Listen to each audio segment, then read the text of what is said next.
नमस्कार दोस्तों, मेरे ब्लॉग में आपका बहुत बहुत स्वागत है। आप मेरे परिवार हैं, चाचा हैं, चाची हैं, माँ है, बाप है, भाई बहन, दोस्त, छोटे नन्हे मुन्ने बच्चे। तो मुझे लगता है कि अकेले कहाँ हैं। पहले लगता था अकेले हैं, लेकिन अब अकेले कहाँ हैं। आप मानिए तो पूरा संसार आपका है, नहीं मानिए तो आप अकेले ही हैं। वो कहते हैं ना कि मानो तो देव, नहीं तो पत्थर। तो मैंने तो मान लिया कि देव ही हैं। खैर, मैंने तरीका ढूंढा है अपने आप को कनेक्ट रखने का। तो मैं रहना चाहती हूँ आप लोगों से कनेक्ट, और प्लीज़ आप भी कनेक्ट रहिए मुझसे। और अगर आप अप्रिसिएट करेंगे तो मैं आपसे कनेक्ट रह पाऊँगी और आगे बढ़ पाऊँगी। और मैं चाहती हूँ कि हर बंदा लाइफ में आगे ही बढ़े, कभी निराश नहीं हो। जीवन में उतार चढ़ाव तो लगे ही रहते हैं। मैं डेली के हिसाब से दीपावली की तैयारियां, और इनमें समय मैं लगातार इस समय मेरी तबीयत ख़राब रह रही थी। मतलब 2-3 महीने से मुझे बहुत दिक्कत थी, प्रॉब्लम थी। तो मैं ध्यान नहीं देती हूँ अपने ऊपर, बिल्कुल भी ध्यान नहीं दे पाती हूँ। मैं अपनी हेल्थ पे ध्यान नहीं दे पाती हूँ। मैं किसी के लिए आसान रहता है ना कि कोई रहता है तो आप बना खा लेते हैं, अदरवाइज़ आप अकेले रहते हैं तो कुछ मन ही नहीं करता है। मुझे आदत है सबके साथ रहने की, और साथ साथ खाने की, पीने की, हंसने की। आपको हंसी लग रही है, आप खुश हैं, आप किसी को बता ही नहीं पा रहे हैं, तो सच बता रहे हैं, क्या ही फ़ायदा है। तो ये चीज़ें होती हैं। मैं डेली मैं दवा खा रही थी। दवा खा खा के मैं काम कर रही थी। मैंने बहुत सारी दवाओं को ट्राई किया, लाइक डोलो और वेसोग्रेन, माइग्रेन के लिए और साइनस के लिए। मतलब मैं क्या बताऊँ, इतना ज़्यादा हेडेक हो जाता है। तो किसी ना किसी तरीके से तो आपको चाहिए कि ना कि इस दर्द से छुटकारा मिल जाए। लेकिन मुझे क्या कहें, मेरी नसीब की बात है कि मुझे छुटकारा नहीं मिला। लेकिन 4-5 साल पहले मुझे जब सर्वाइकल स्टार्ट हुआ था, मेरी जॉब थी।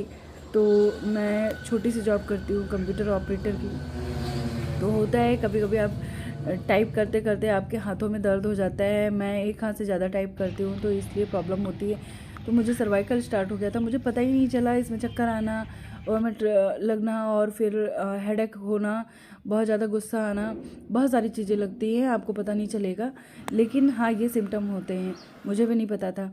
फिर मैं बहुत सारे डॉक्टर के चक्कर लगाई, बहुत सारे डॉक्टर को दिखाया, लेकिन नहीं पता चला। तो मैं दवाएं ज़रा नहीं खा पाती हूँ, मुझे डॉक्टर के पास जाना अच्छा बिल्कुल भी नहीं लगता है। तो मैं हरिद्वार गई और मैंने पतंजलि में दिखाया। खैर, पतंजलि क्या, आप कहीं भी आयुर्वेद में आप जा सकते हैं। कोई अच्छे आयुर्वेदाचार्य होते हैं तो वो आपको, योगाचार्य, तो वो आपको सही सजेशन देंगे। तो खैर, मुझे तो मिल गए थे। तो उन्होंने मुझे योगा सजेस्ट किया, और वाकई वो योगा इतना ज़्यादा इफ़ेक्टिव था कि मेरा सर्वाइकल काफ़ी कुछ कवर हो गया था। मतलब स्टार्ट था, उन्होंने कहा था कि आप लगातार करते रहेंगे तो आपको बहुत ज़्यादा फ़ायदा होगा। तो लेकिन क्या है ना, आलस की वजह से बहुत ज़्यादा चीज़ें लगातार नहीं हो पाती हैं। आलस क्या कि आप योगा तो खाली पेट ही करते हैं, और खाली पेट योगा करने के चक्कर में सुबह आपकी देर हो जाती है। आपको काम भी करना होता है, काम पे जाना होता है, आपको खाना भी बनाना है, आपको सब कुछ करना है उसी टाइम पे।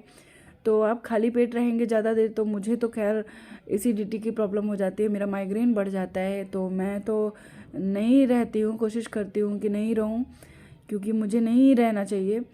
तो मेरा छूट गया था, मैंने जिम वगैरह ज्वाइन किया था। मेरा एक्सीडेंट हुआ था, तो मैंने उस टाइम पे भी ध्यान नहीं दिया, तो मेरा ब्लड सर्कुलेशन थोड़ा स्लो हो गया था। डॉक्टर ने बताया कि एक्सरसाइज करिए, जिम करिए, आपका ब्लड सर्कुलेशन बढ़े, क्योंकि दवा ये लॉन्ग टर्म तक आपको नुकसान ही देगा और फ़ायदा कुछ करता नहीं है।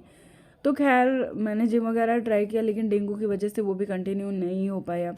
तो अभी मैंने योगा शुरू किया है, और सच बताऊं, लगातार मुझे सर में दर्द हो रहा था, लगातार दर्द हो रहा था, दिन रात दर्द हो रहा था, मैं सो भी नहीं पा रही थी।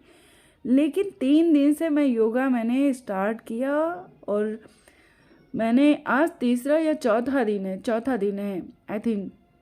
मैं बता रही हूँ, गारंटी के साथ कहती हूँ कि अगर किसी को भी हेडेक है, किसी को भी किसी प्रकार की सिर दर्द की समस्या है, तो आप मैं कहती हूँ आप करके देखिए, विश्वास मानिए। आप चौथे दिन, 4 दिन बाद आप जो मैं कहती हूँ वो आप करिएगा, और चौथे दिन के बाद आपको महसूस होगा कि आपका दर्द काफ़ी हद तक ख़त्म हो गया है।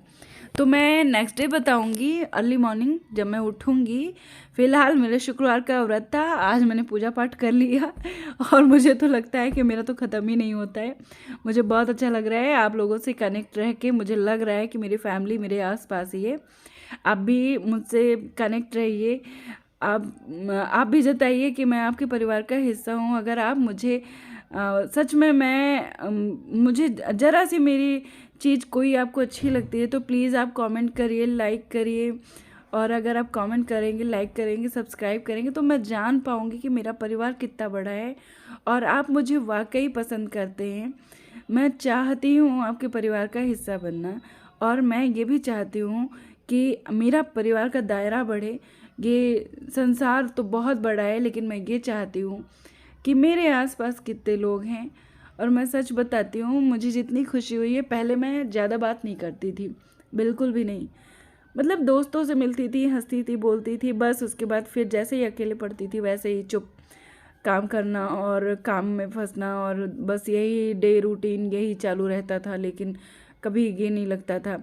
लेकिन अभी जब से आप लोग मिले हैं तो सच में बता रही हूँ, मुझे बहुत, मैं तो शब्दों में बयान नहीं कर सकती हूँ। आप लोगों को बहुत बहुत धन्यवाद मुझसे जुड़ने के लिए, जो भी मुझसे जुड़े हैं। मैं बहुत ही अपने आप को भाग्यशाली मानती हूँ कि सच में कभी कभी कहते हैं ना, जीवन में वो होता है वो आपके बेहतर के लिए होता है। आप ज़रा भरोसा तो रखिए ना ऊपर वाले पे। आप कभी भी अकेले नहीं होते हैं। उनकी वाइब, उनकी पॉजिटिविटी आपके जीवन में अगर है तो सच बता रहे हैं, ऊपर वाला कभी आपको अकेला नहीं छोड़ता है।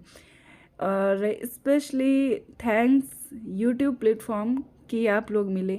Thank you so much for watching me and like me, subscribe me. Thank you so